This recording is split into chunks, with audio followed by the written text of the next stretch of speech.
Hi, my friends. Welcome to my channel MJ's Knowledge Hub. So, today I'm going to discuss a very important topic which is having a lot of significance in these days. But before that, I want to give you a introduction, a background as to why this topic has become a most important topic and it's not become all of sudden. Okay, when I was in my articleship, okay, I think in the year 2013 the new Companies Act 2013 has come. Up till that time, it was a calm, smooth phase. Of course, there were deadlines at those times, but still, this act has changed the working style in the CA office. I have seen my partners or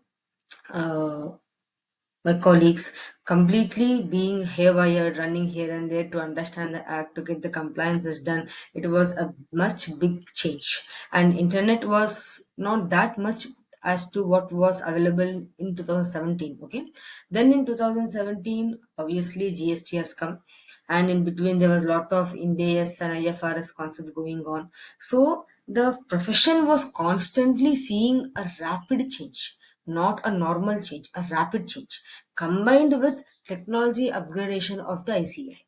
Okay, then from the student perspective, we should also equip ourselves with this Companies Act, GST, as well as insolvency, bankruptcy. Those things as a student we were doing, and the syllabus change. There was old scheme, new scheme, old syllabus, new. First there was old syllabus to new syllabus, then old scheme of education to new scheme of education. There was a constant evolution in the CA journey.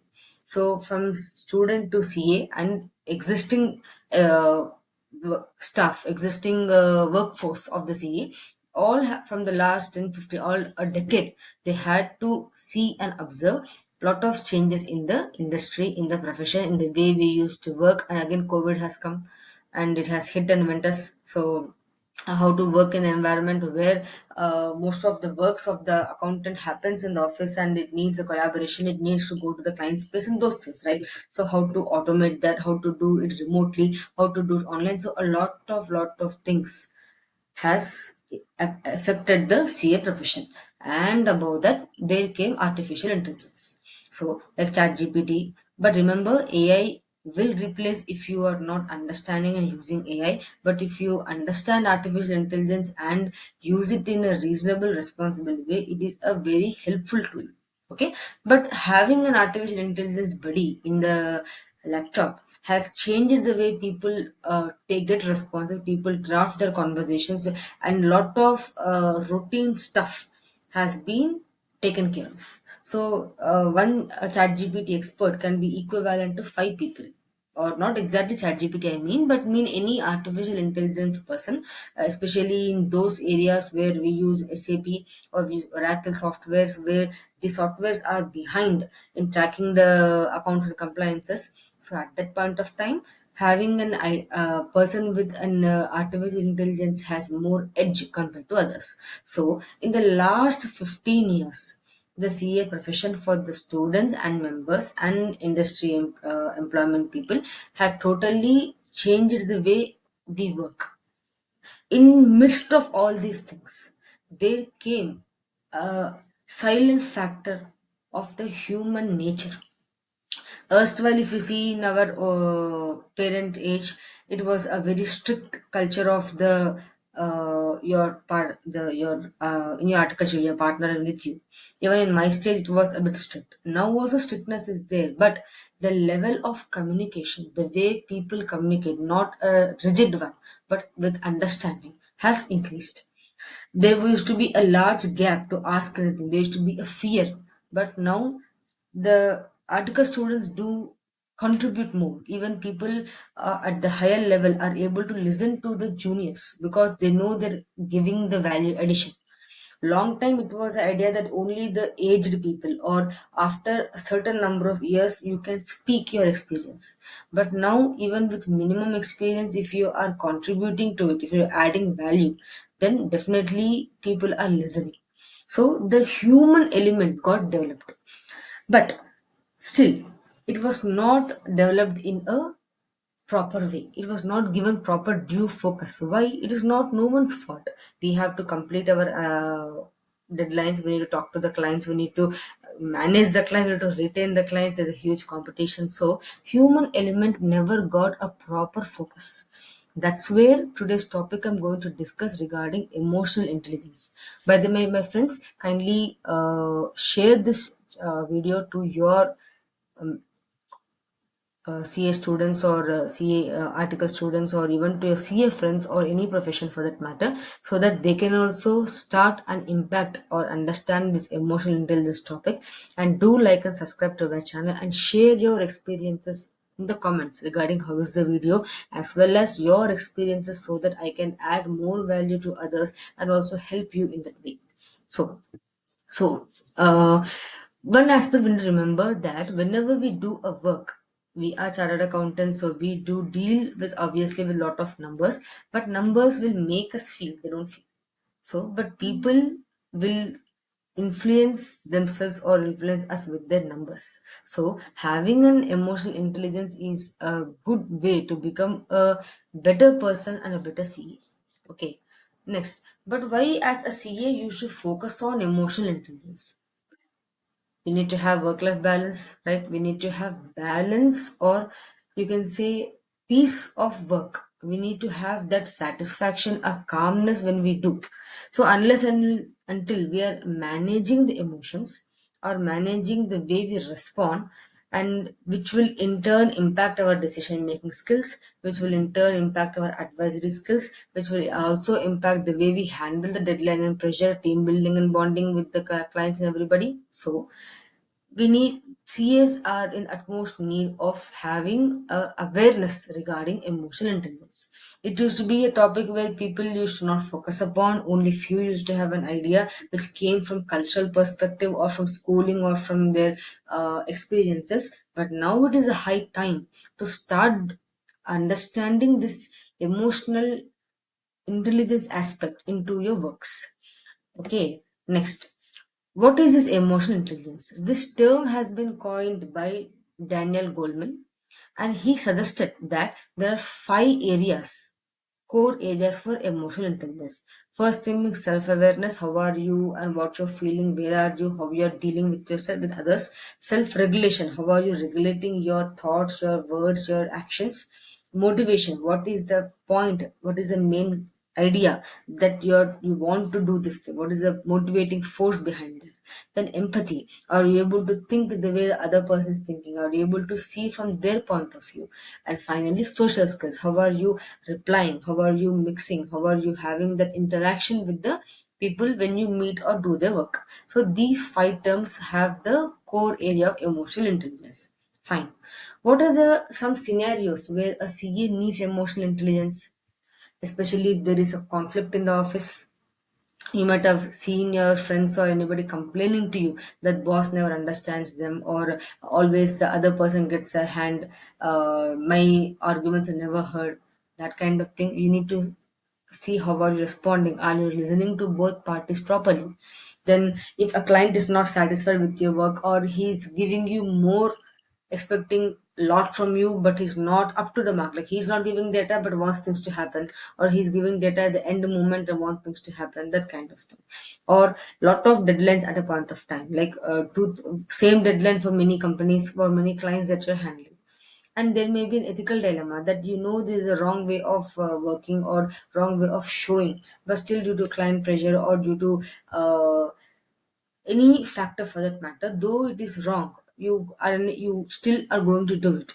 So ethical dilemma, like, can you still follow it, or can you stop yourself and do the right thing? So these are the places where you need to see the way you are uh, responding or reacting, the way you are dealing with it. And that's why emotional intelligence plays an important role. If you have faced these things, most people do have faced these things at any point of time, do share it in the comments, and that we'll together solve and find a possible good solution where you can manage these emotional aspects, or you can say these conflicting aspects with ease. Okay, then how to do it? See, emotional intelligence is also a skill. The way you learned accounting, the way you learn to do auditing, this is also a kind of skill. Here it is a skill to manage yourself. So first you need to see stress signals. Always remember, it is not your fault. It's not totally your fault. If you are getting angry, definitely there will be some personal aspect as well as something influencing you.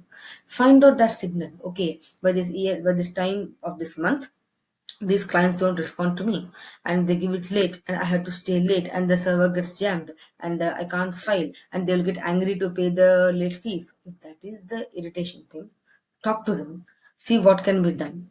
Like, of course, there's a highest part where you want to retain the client or to let him go, but I'm not talking of that. But talk with them, find a proper solution, streamline their work, so that when you can diagnose as to what are the stress signals, you can have a proper control.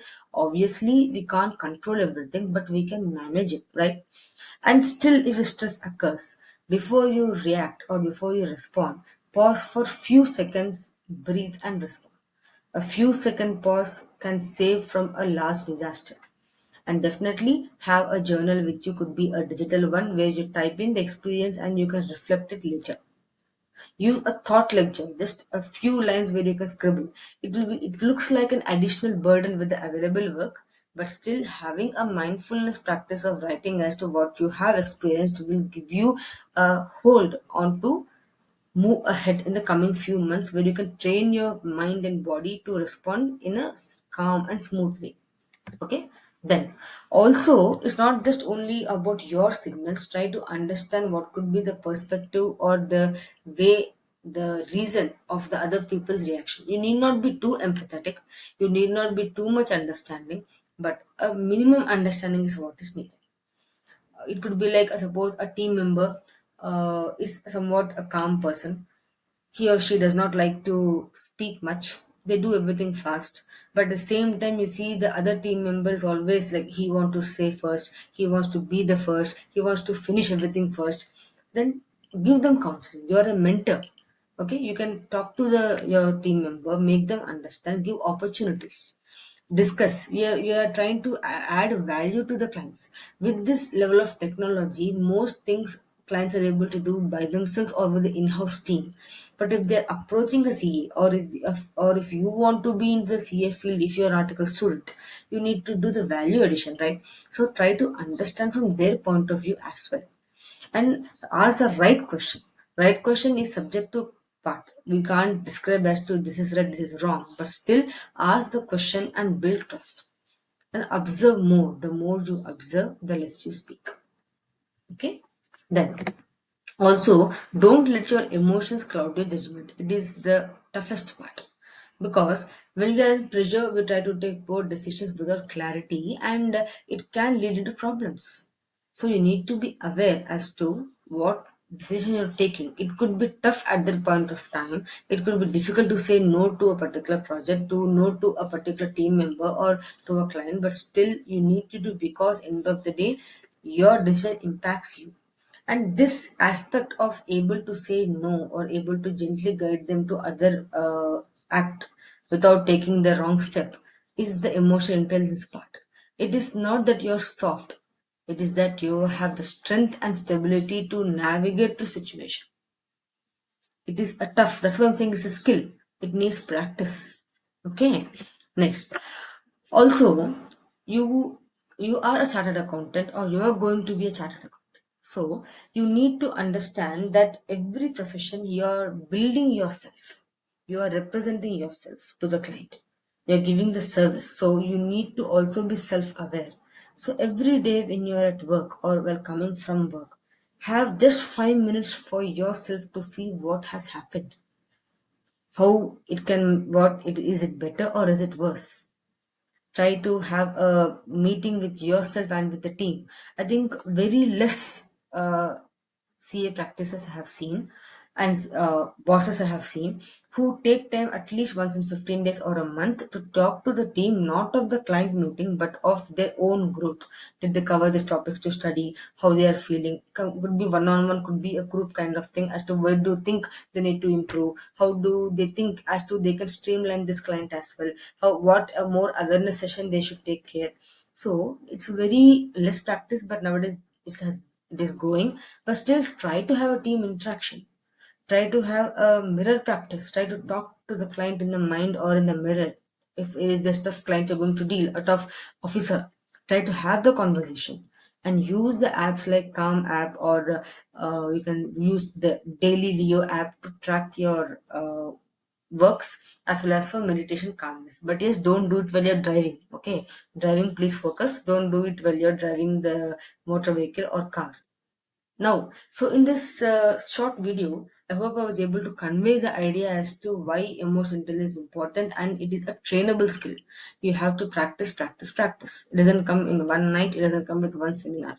And but once it comes, it will help you manage stress, manage conflict, make you a better person, have empathy and awareness, and it is not the extra, but it is an essential skill, a value addition skill which you have to have in these days. So I hope, my friends, you were able to understand the meaning. Do like and comment and subscribe to my channel and share your experiences. Let us make the CA journey or your professional journey a very wonderful one. So thank you. Let's meet in another video.